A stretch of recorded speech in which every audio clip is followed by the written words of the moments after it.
Hello friends, எல்லாருக்கும் வணக்கம். Welcome to எஸ்ஜேன் டாக்ஸ். இன்றைக்கி சிறுகடிக்க ஆசையில் என்டர்டெயின்மெண்ட்டு விஜயா தாங்க. இந்த 3 பேருக்குள்ளே என்ன தான் நடக்குதுன்னே தெரியாமல் என் மண்டையே வெடிச்சிடும் போல் இருக்குது அப்படின்னு புலம்புற அளவுக்கு அவங்க நிலைமை இன்றைக்கி அப்படி ஆயிடுச்சு. ஆனால் அவங்க புலம்புறதே ரொம்ப காமெடியாக தான் கொண்டு போயிருந்தாங்க. சரி வாங்க, இன்றைக்கி என்ன நடந்துச்சுன்னு நம்ம ஸ்பெஷல் சீனில் போய் பார்த்துடலாம். மீனா, ஸ்ருதி, ரோகிணி 3 பேருமே கிச்சனில் டீ குடிச்சிட்டே பேசிகிட்ருக்காங்க. கல்யாணத்துக்கு முன்னாடி நம்ம எப்படிலாம் இருந்தோம், ஆனால் கல்யாணத்துக்கு அப்புறம் பார்த்திங்களா எல்லாமே டோட்டலாக மாறிடுச்சு. அப்போ எது சொன்னாலுமே அக்செப்ட் பண்ணிப்பாங்க, ஆனால் இப்போ எது சொன்னாலுமே ஏதாவது ஒரு குறை சொல்லிகிட்டே தான் இருக்காங்க அப்படின்னு ஃபீல் பண்ணி பேசிகிட்டு இருக்காங்க. அப்போ மீனா சொல்கிறாங்க, உங்களுக்கு அது கல்யாணத்துக்கு முன்னாடி கல்யாணத்துக்கு அப்புறம் 2 வேரியேஷனாக தெரியுது. ஆனால் எனக்கு ஒவ்வொரு நாளுமே ஒவ்வொரு மாதிரி தான் இருக்கார், என்னால் புரிஞ்சிக்கவே முடியல அப்படின்னு ரொம்ப ஃபீல் பண்ணுறாங்க. இவங்க 3 பேரும் இப்படி ஃபீல் பண்ணி இங்கே பேசிகிட்டு இருக்கும்போது மேலேருந்து நல்லா 3 பேரும் நல்லா ஜாலியாக சிரிச்சிட்ருக்காங்க. அந்த சவுண்டு கேட்டுட்டு ரோகிணி சொல்கிறாங்க, நல்லா ஃபீல் பண்ணுறாங்க போங்க அப்படின்னு சொல்கிறாங்க. நெக்ஸ்ட் டே மார்னிங் வந்து விஜயா எப்பவும் போலயே ஆர்டர் போடுறாங்க. மீனா காஃபி கொண்டு வா அப்படின்னு ஆர்டர் போடுறாங்க.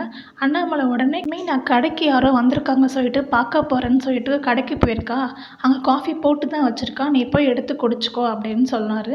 உடனே விஜயா சொல்கிறாங்க, ஆமாம் இவளுக்கு வேலையே இல்லை, இந்த கடையை உன்னை திறந்துட்டா வீட்டில் ஒரு வேலையுமே செய்கிறதே இல்லை அப்படின்னு சொல்லிட்டு சொல்கிறாங்க. அதுக்கு அண்ணாமலை சொல்கிறாரு, ஏன் அவள் மட்டும் தான் செய்யணுமா, கடையும் பார்த்துக்கிட்டு வீட்டையும் பார்த்துக்கிறாள், எவ்வளோ கஷ்டப்படுறா, ஏன் மற்ற பொண்ணுங்களும் செஞ்சால் என்ன அப்படின்னு கேட்குறாரு. உடனே அவங்க வேலைக்கு போகிறாங்கல்ல அப்படின்னு சொல்லிட்டு விஜயா சொல்கிறாங்க. அப்போ நீ செய் அப்படின்னு சொல்லிட்டு அண்ணாமலை கரெக்டாக கேட்டார். நான் செய்யணுமா, நீ என்ன ஆஃபீஸ்க்காக போயிட்டுருக்க டெய்லியும் அப்படின்னு சொல்லிட்டு அண்ணாமலை கேட்டார். நான் மட்டும் வேலைக்கு போயிருந்தேன்னா இன்னொரு பெரிய ஆஃபீஸராக ஆயிருப்பேன், எல்லாம் என் தலை எடுத்து அப்படின்னு சொல்கிறாங்க. அதுக்கு அண்ணாமலை சொல்கிறாரு, இப்போ நீ சொன்னியே என் தலை எழுத்துன்னு, இதுதான் என் தலை எழுத்து அப்படின்னு சொல்கிறாரு.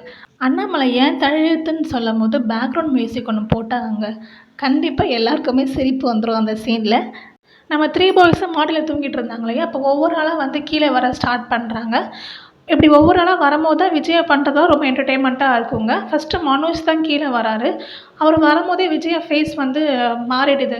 என்னடா இவன் மாடியில் போய் தூங்கிட்டு வரான், என்ன நடக்குது இங்கே, சரியில்லையே அப்படின்ற மாதிரியே அவங்க ஃபேஸ் ரியாக்ஷன்லாம் இருக்குது. உடனே அவங்க என்ன ஆச்சுன்னு தெரியலையே அப்படின்னு சொல்லிட்டு ரோகிணியை போய் கேட்கலான்னு சொல்லிட்டு ரோகிணி கிட்டே போகிறாங்க. ஆனால் டேரெக்டாக கேட்காம, என்னமோ ஃபேஸ்லாம் ஒரு மாதிரி இருக்கே அப்படின்னு கேட்குறாங்க. அதுக்கு ரோகிணி சொல்கிறாங்க, இல்லை ஆண்டி நேற்று நைட் நாங்கள் 3 பேரும் வந்து பேசிகிட்டு இருந்தோம், ஸோ தூங்க லேட் ஆகிடுச்சு அப்படின்ற மாதிரி சொல்கிறாங்க. உடனே விஜயா மனசுக்குள்ளே, 3 பேரும் பேசிகிட்டு இருந்தாங்களா, இது சரியில்லையே அப்படின்ற மாதிரி அவங்க மைண்ட் வாய்ஸ் ஓடிட்டுருக்கு. திரும்பவும் விஜயா கேட்குறாங்க, வேறு எதுவும் பிரச்சனை இல்லையம்மா அப்படின்னு கேட்குறாங்க. இப்போ வரைக்கும் எதுவும் பிரச்சனை இல்லை ஆண்டி அப்படின்ற மாதிரி ரோகிணி சொல்லவும் விஜயோட ஃபேஸ் வந்து ஒரு மாதிரி ஆயிடுச்சு. சரிம்மா நீ போய் வந்து வேலையை பாரு அப்படின்ற மாதிரி விஜயா சொல்லிடுறாங்க. மறுபடியும் ரோஹிணிக்கும் மனோஜுக்கும் ஆர்கியூமெண்ட் ஸ்டார்ட் ஆகுது. மனோஜ் சொல்கிறாரு, நான் என்னோடய ஸ்டாண்ட்லேயே இருந்திருக்கணும், நான் தப்பு பண்ணிட்டேன், நான் எனக்கு பிடிச்ச மாதிரியான வேலைக்கு தான் போயிருக்கணும், கிடைச்ச வேலைக்கு நான் போயிருக்கக்கூடாது அப்படின்ற மாதிரி சொல்லவும் ரோஹிணி வந்து, நீ உனக்கு எந்த வேலைக்குமே போக பிடிக்கல மனோஜ், அதனால தான் நீ இப்படிலாம் சொல்லிகிட்ருக்க அப்படின்ற மாதிரி சொல்கிறாங்க.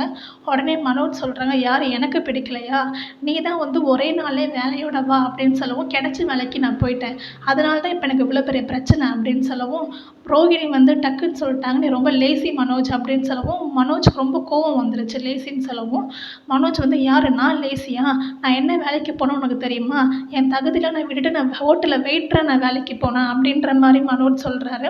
உடனே ரோஹிணியோட ஃபேஸ் மாறிடுச்சு. ஏன்னா வெயிட்டராக வேலைக்கு போனியா, நான் உன்னை எப்படிலாம் வேலை பார்க்கணும்னு சொல்லவே இல்லையே, சீக்கிரமாக ஒரு நல்ல வேலை தேடிக்கு மட்டும்தான் நான் சொன்னேன் அப்படின்ற மாதிரி ரோஹிணி சொல்கிறாங்க.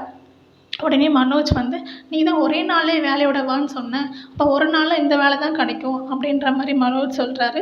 உனக்குன்னு ஒரு மரியாதை கிடைக்கணும், உனக்கு பொறுப்பு வரணுன்றதுக்காக தான் மனோஜ் நான் சீக்கிரமும் நீ வேலை தேடிக்க சொல்கிறேன் அப்படின்ற மாதிரி ரோகிணி சொல்கிறாங்க. மனோஜ் உடனே வந்து, எனக்கு அதெல்லாம் தெரியும், எனக்கு நிறையாவே வந்து பொறுப்பு இருக்குது, நீ எதுவும் என்னை இப்படி சொல்லாத, எனக்கு தெரியும், என் தகுதிக்கு ஏற்ற மாதிரி நான் வேலைக்கு போவேன், இப்படி ஏதாவது சொல்லி டார்ச்சர் படுத்தாத அப்படின்ற மாதிரி மனோஜ் பட்டுன்னு சொல்லிடுறாங்க. ரோகிணிக்கு வந்து கோவம் வந்துடுது.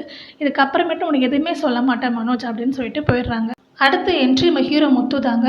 முத்து வரும்போது விஜய் கிட்ட பெருசாக ரியாக்ஷன் இல்லை, ஏன்னா அவங்களுக்கு தான் முத்துவை பிடிக்காது இல்லையா, ஸோ அவங்க எங்கே தூங்கினாலும் வந்து விஜயை வந்து கவலைப்பட மாட்டாங்க. முத்து வந்து பெட்ரூம் ரொம்ப ஃபீல் பண்ணிகிட்ருக்காரு அந்த வீடியோ பார்த்து பார்த்து. இவங்களோட லைஃபே ஸ்பாயில் ஆகுதே அப்படின்னு ரொம்ப கோவப்பட்டு கட்டில வேகமாக தட்டுறாரு. இதை வந்து மீனா பார்த்துட்டாங்க.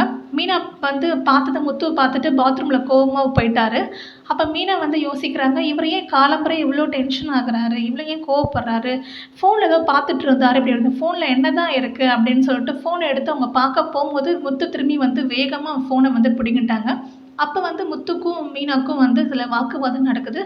மீனா கேட்குறாங்க, ஏன் இவ்வளோ கோவமாக பிடுங்குறீங்க ஃபோனை அப்படின்னு கேட்கும்போது முத்து வந்து மற்றவங்க இல்லாதப்போ அவங்க ஃபோன் எடுக்கக்கூடாதுன்னு உனக்கு தெரியாதா அப்படின்னு பட்டுன்னு சொல்லிடுறாரு. மீனாக்கு வந்து ஃபேஸே ஒரு மாதிரி மாறிடுது. நான் என்ன ரோட்டில் போகிற யாரோ ஒருத்தியா, நான் எடுத்தா என்ன, ஏன் இவ்வளோ டென்ஷன் ஆகுறீங்க அப்படின்னு சொல்லி கேட்குறாங்க. முத்து வந்து என்ன என்ன சந்தேகப்படுறியா அப்படின்ற மாதிரி கோவமாக கேட்குறாரு. மீனா வந்து நான் இப்போ என்ன கேட்டுட்டேன், எதுக்கு இவ்வளோ கோவப்படுறீங்க, நீங்கள் தப்பு பண்ணலன்னா அப்புறம் ஏன் வந்து எவ்வளோ டென்ஷன் ஆகுறீங்க அப்படின்ற மாதிரி கோவமாக கேட்குறாங்க. முத்து வந்து கோவமாக பாத்ரூமில் போயிடுறாரு.